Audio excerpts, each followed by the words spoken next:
un peu en état de choc hier, je dois vous le dire, quand on a commencé à nous envoyer des tas de courriels, nous informer que le journaliste, vous savez, celui de Paris Match, vous vous souvenez, ce Darius Rochebin, qui est donc précisément le journaliste qu'Emmanuel a choisi pour une interview concernant son procès, eh bien, ce Darius Rochebin a été accusé par de jeunes hommes en Suisse de déviance sexuelle et l'histoire est incroyable.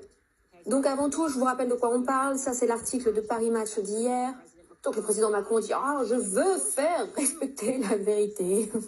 Ok, très bien, très bien. Et cet article est maintenant poussé en avant, je suppose, par son équipe de communication, parce qu'ils essaient clairement de faire un coup de pub avec cette histoire, de faire en sorte que ce soit diffusé dans les médias internationaux même.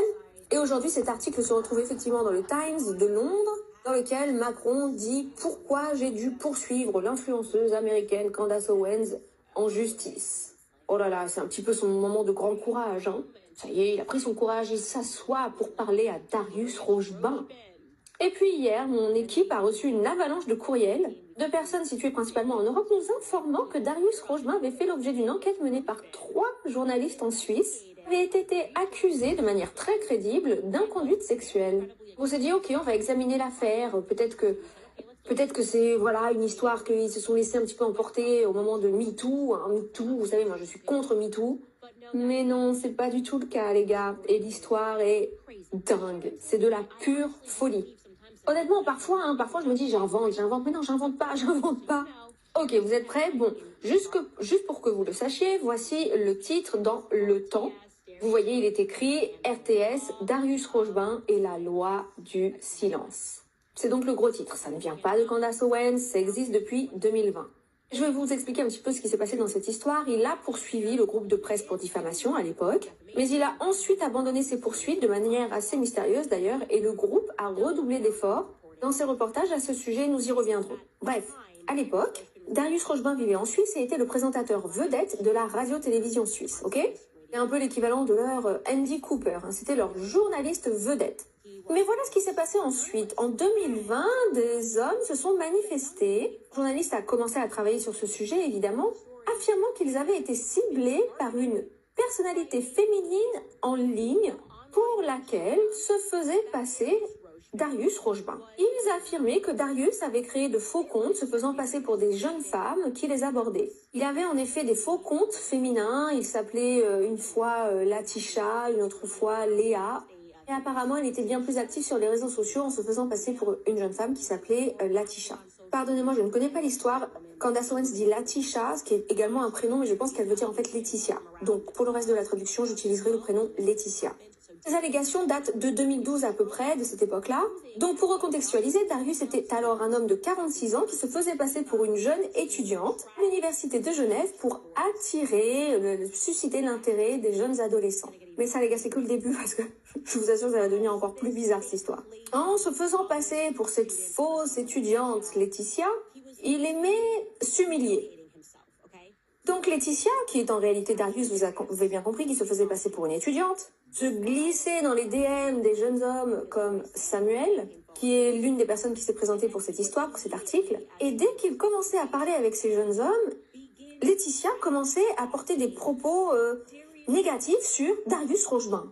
Donc la personne, Laetitia, pour qui il prétendait être, s'insultait lui-même, le présentateur. Les gars, je vous assure, on peut pas l'inventer cette histoire. Donc il se faisait passer pour une étudiante, mais en fait il s'insultait lui-même, Darius Rochebin. Samuel, l'adolescent qui s'est manifesté, a déclaré qu'il n'avait que 16 ans lorsqu'il a été pris pour cible sous le nom de Laetitia. En fait, il a dit qu'il avait 17 ans, mais il n'en avait que 16 sur le point d'avoir 17 ans.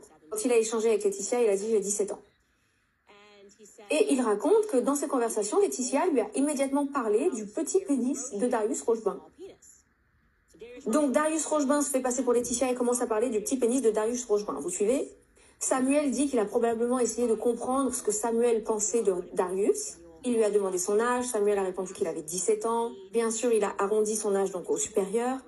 Et puis, le lendemain, après avoir entamé cette conversation avec Laetitia, soudainement, tout d'un coup, Samuel reçoit une invitation Facebook du vrai Darius Rochebin. Donc juste pour être clair, ils sont tous les deux Darius Rochebin, mais l'adolescent, ça, il ne le sait pas. Il pense qu'il parle à une fille qui lui parle de Darius Rochebin, mais voilà que le vrai Darius Rochebin, ce présentateur de 46 ans, vite à devenir ami sur Facebook. Donc ce gamin de 17 ans dit « Attends, ça c'est vraiment une coïncidence super bizarre quand même ». Il y a cette jeune fille super canon que je crois m'apprécie, qui me parle de ce type, et voilà que maintenant le type dont elle me parle me contacte. Donc il raconte immédiatement au présentateur cette histoire, parce que ce type est quand même célèbre. Donc il lui dit, juste pour que tu saches, il y a cette fille qui s'appelle Laetitia qui parle de toi. Hein. Et donc Darius lui répond, il lui dit, oh, Laetitia, c'est une copine de mon ex. Elle est canon, hein. Elle est super canon, non? Dans la suite de la conversation, il encourage cet adolescent de 17 ans à tenter son coup, à tenter sa chance avec cette jeune fille. Donc, Laetitia, qui est, vous avez bien compris, secrètement Darius. Je ne peux m'arrêter de m'imaginer, penser à ce gamin qui se rend compte que ces deux comptes étaient en fait contrôlés par Darius. Ce présentateur dont il pense que c'est une grande célébrité qui essaie juste de lui donner un petit coup de pouce. Et juste pour être clair, là, il s'agit juste d'un exemple dont j'ai le temps de vous parler. Parce qu'il y a eu une explosion de témoignages de nombreuses personnes, des employés, des hommes, des femmes, certains affirmant avoir eu des relations avec lui. L'article complet est vraiment à lire absolument. Parce que franchement, c'est tellement étrange cette façon de procéder, de se faire passer pour une jeune petite étudiante. Et dans l'article, ils expliquent clairement comment il a fait ça à plusieurs reprises. D'ailleurs, à ce sujet, les gars, je veux absolument vous lire un passage de cet article. On peut y lire, je cite, « Le procédé mis en place par Darius Rochebin obéit à une systématique précise, tant sur l'approche que sur les personnes ciblées. Ce sont pour la plupart de jeunes étudiants, stagiaires journalistes ou engagés en politique. Des individus qui, un jour ou l'autre, pourraient avoir besoin des médias et qui, de prime abord, ont toutes les raisons d'être flattés que Darius Rochebin s'intéresse à eux. Les conversations avec l'animateur débouchent d'ailleurs régulièrement sur des invitations à venir visiter les locaux de la RTS, voire à intervenir sur le plateau du téléjournal.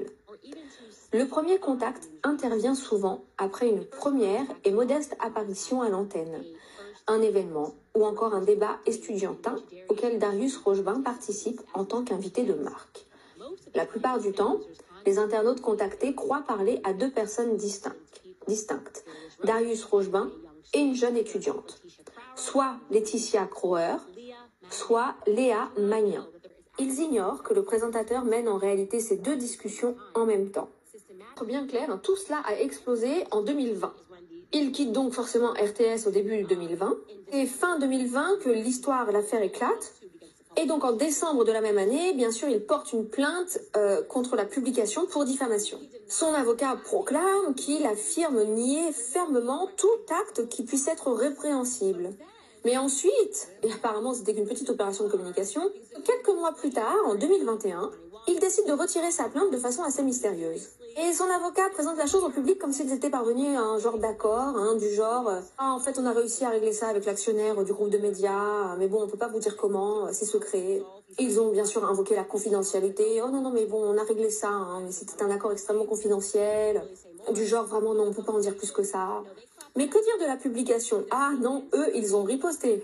Dans un communiqué qui a suivi, ils ont clairement affirmé que non seulement ils maintenaient le reportage qu'ils ont fait, mais qu'également ils n'allaient jamais retirer ou s'excuser ou émettre aucune sorte de rétractation ou de correction. Bien au contraire, ils sont allés beaucoup plus loin, ils ont remis le prix de la presse de l'année au journaliste qui a géré l'affaire.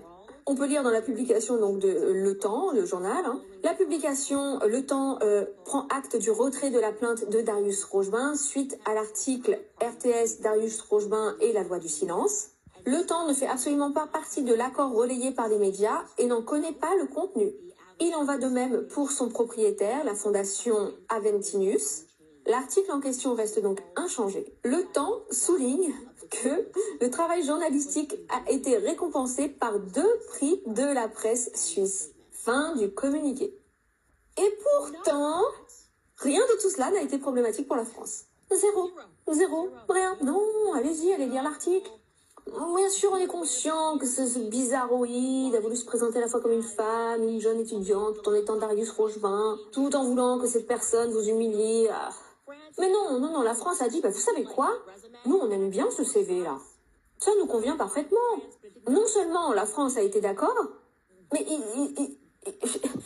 ils n'ont même pas réfléchi, en fait, à la question de savoir si peut-être cet individu ne devrait pas être autorisé à rencontrer le président français. Non, au lieu de ça, ils l'ont mis dans un jet. Ça, c'était l'autre jour. On voit Darius Rochebin avec le président français Emmanuel Macron en route pour les États-Unis.